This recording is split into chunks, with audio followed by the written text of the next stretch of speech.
ओम 3:30 बजे का समय हो गया है और ये मध्याह्नकालीन सत्र प्रारंभ हो रहा है। गोमट सात जीव कांड ग्रंथ का स्वाध्याय करके आप सभी अपनी आत्मा, अपने जीवात्मा के ज्ञान को प्राप्त कर रहे हैं कि किस प्रकार से संसारी अवस्था में ये अशुद्ध जीव अपने को शुद्ध बना सकता है।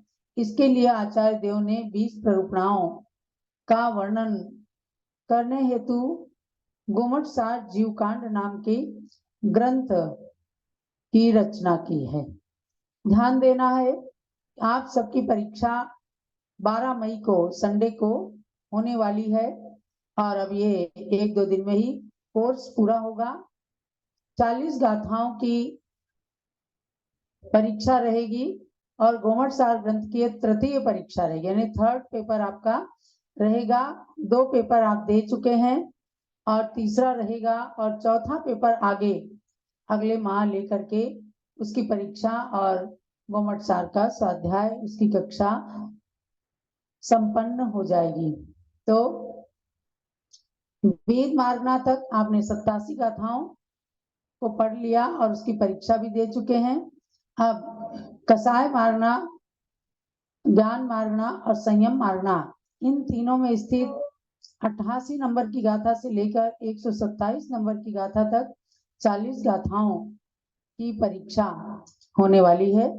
इसलिए आपको इसका रिवीजन भी कर लेना है, अच्छे से स्वाध्याय कीजिए। और भारत गौरव ज्ञानमती माता जी यूट्यूब चैनल पर सभी वीडियो प्रवचन की क्लासेस हैं, गोमट सार की क्लासेस, और encyclopediajainism.com में ऑडियो क्लासेस हैं। गोमट सार जीवकांड क्लास आप सर्च करेंगे इस नाम से और आपको पूरे प्रवचन मिलेंगे। उनको सुन करके पिछली क्लासों का रिवीजन कीजिए, पिछला स्वाध्याय, और अच्छा बना करके अच्छे अच्छे नंबर लाएं आप और इस ज्ञान का फल आपको प्राप्त हो। तो अब प्रारंभ करते हैं गोमट सार का स्वाध्याय।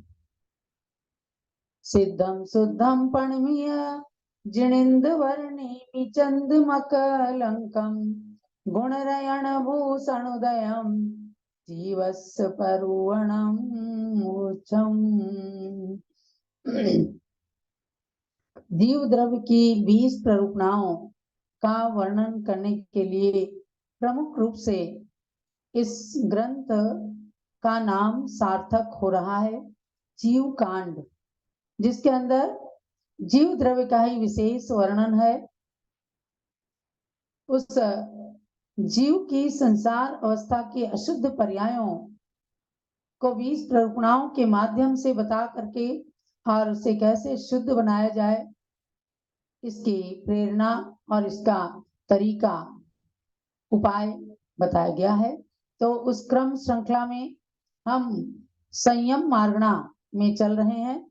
ये संयम मार्गना आपकी 13वीं प्ररूपणा है। 13 नंबर की प्ररूपणा संयम मार्गना के रूप में है। इसमें आपने 5 प्रकार का संयम और 7 प्रकार का जो प्रसिद्ध है अन्य ग्रंथों में भी ऐसे संयम की बात सुनी है। सामायिक, छेदोपस्थापना, परिहार विशुद्धि, सूक्ष्म सांप्राय, यथाख्यात चारित्र, यथाख्यात संयम, देश संयम और असंयम, इन 7 प्रकार से संयम और असंयम की बातों को जान करके निर्णय खुद को करना है कि हमें किस प्रकार के संयम में अपने जीवन को परिवर्तित करना है, ढालना है। तो इनमें से 3 प्रकार के संयम को आपने जाना है, सामायिक, छेदोपस्थापना और परिहार विशुद्धि। अब आज चलते हैं सूक्ष्म सांप्राय संयम में। गाथा नंबर 123 और पेज नंबर है 116। अणुलोहं वेदन्तो अणुलोहं वेदन्तो जीवो सामगो वखव गोवा जीवो उवसामगो बखव गोवा सोसुहम सांपराओ सोऽसुहं सांपराओ जह खादे नूनो किंची जह खादेन नूनो किंची सामूहिक गाथा पढ़िए। अणुलोहं वेदन्तो जीवो उवसामगो बखव गोवा सोऽसुहं सांपराओ जह खादेनु नओ किंची अणुलोभम विदन जीवा उपशामको वा क्षपको वा स सूक्ष्म सांपरायः यथा ख्यातेनो न किंचित। सूक्ष्म सांप्राय यानी सूक्ष्म रूप से, किंचित रूप से, सांप्राय माने लोभ मोह, जो जहां पर विद्यमान रहता है वह कहलाता है सूक्ष्म सांप्राय संयम। आप उसको गाथा के द्वारा एक एक शब्द का अर्थ समझिए कि अणुलोभम विदन यानी कि जब कोई मुनिराज छठे सातवें गुणस्थान से ऊपर आठवें गुणस्थान से श्रेणी चढ़ना प्रारंभ करते हैं, उपसम श्रेणी हो या क्षपक श्रेणी हो, दो प्रकार की सीढ़ियां प्रारंभ हो जाती हैं जिन्हें श्रेणी कहते हैं। और उसमें उपसम श्रेणी के लिए 4 गुणस्थान हैं और क्षपक श्रेणी के लिए 4 गुणस्थान हैं। जब 7वें गुणस्थान के पश्चात ये जीव एकदम कर्मों को क्षय करने में लग जाता है तो वह 2 प्रकार की सीढ़ियों पर अपनी अपनी योग्यता के अनुसार चढ़ता है।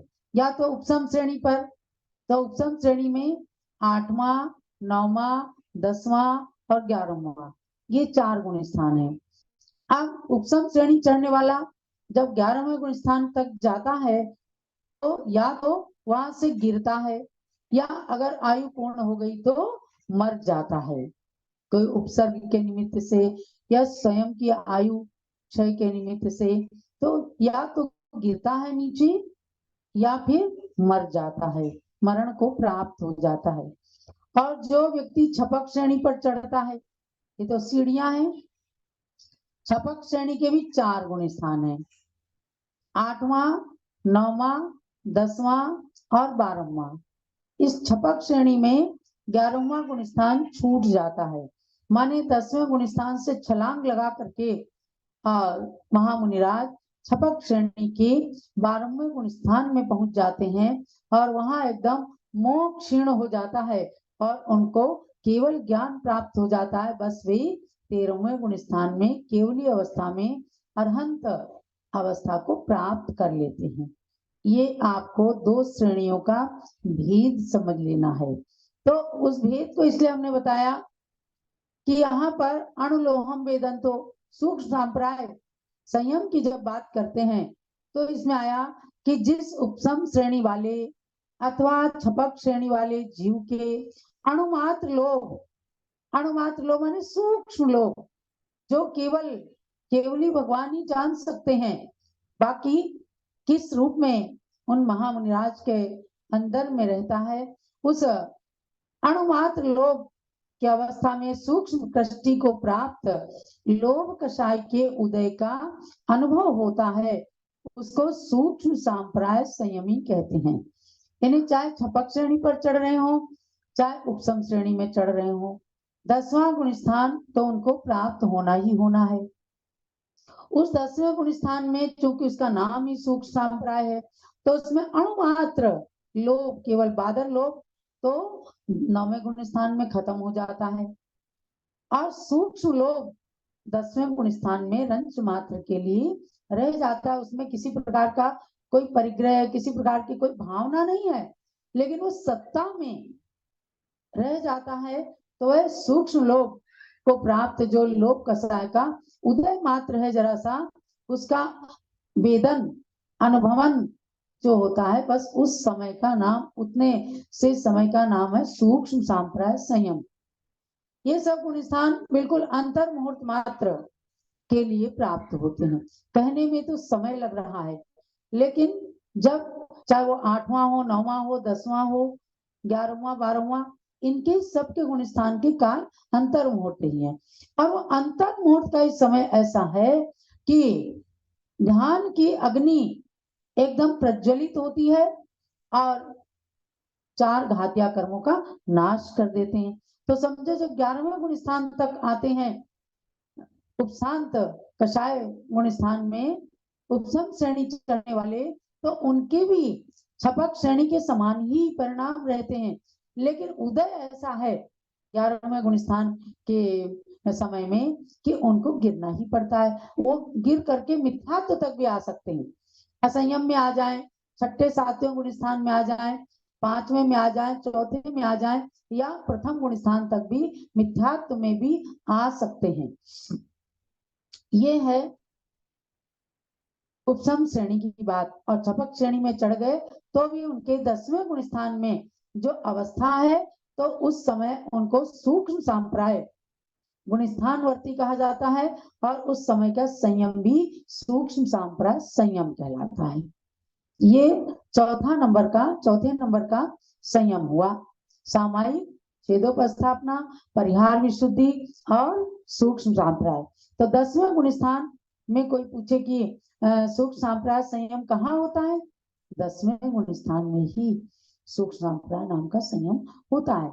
इसके परिणाम बताया कि यथाख्यात चारित्र वाले जीव के परिणामों से कुछ ही रंच मात्र न्यून होते हैं, कम होते हैं, क्योंकि ये संयम 10वें गुण स्थान में होता है, और यथाख्यात संयम जो है वो 11वें गुण स्थान से शुरू होता है। तो 11वें गुण स्थान में हुआ भी तो रंच मात्र समय के लिए हुआ, तो उनको मरण हो गया या नीचे गिर गए। लेकिन सूक्ष्म सांप्राय संयम वाले के संयम में यथाख्यात संयम की अपेक्षा कुछ छोटी सी न्यूनता रह जाती है। अगर न्यूनता ना रहे तो सारे संयम एक समान हो जाएंगे। लेकिन अलग अलग भेदों को कहने का मतलब ही है कि एक दूसरे से कुछ ना कुछ भिन्नता है। तो यथाख्यात चारित्र या यथाख्यात संयम से सुख सांप्राय संयमी के परिणामों में थोड़ा सा कमी रहती है। यह आपको संयम की बात बताते हुए और सुख सांप्राय नाम के संयम की बात बताई है, और ये श्रेणी में ही 10वें गुण स्थान में होता है, ये भी जान लेना है। वर्तमान में ना मुनियों को श्रेणी आरोहण है और ना ही ये संयम है। आज के समय में केवल सामायिक संयम और छेदोपस्थापना नाम का संयम है, परिहार विशुद्धि संयम भी नहीं है, और सूक्ष्म सांप्राय यथाख्यात संयम की तो बात भी नहीं है। ऐसी अवस्था में हमें श्रद्धान करना है केवल कि ऐसे ऐसे हमारे दिगंबर जैन संतों की श्रेणियां होती हैं। भव्यात्माओं, हम पढ़ते हैं कि 4 घातिया कर्मों के नाश से 4 गुण प्रकट होते हैं, अनंत चतुष्टय जिन्हें कहते हैं। 8 यानी घातिया और अघातिया दोनों प्रकार के कर्मों के नाश से सिद्ध परमात्मा के 8 गुण प्रकट हो जाते हैं। तो आपको उसके विषय में भी यहाँ पर प्रसंग के अनुसार मैं बताती हूँ, उसको भी आपको नोट करना है कि कौन से कर्म के नाश से कौन सा गुण प्रकट होता है। कह तो देते हैं हम कि 8 कर्म नष्ट हुए, 8 गुण प्रकट हुए। 8 कर्म कौन कौन से हैं? ज्ञानावरणी, दर्शनावरणी, वेदनीय, मोहनीय, आयु, नाम, गोत्र, अंतराय। इन 8 कर्मों को तो इसलिए जानना आवश्यक है कि इन 8 कर्मों के कारण हम अनादिकाल से संसार के अंदर फंसे हुए हैं। तो जानिएगा, पहला जो ज्ञानावरण कर्म है उसके नाश से अनंत ज्ञान प्रकट होता है। कौन सा?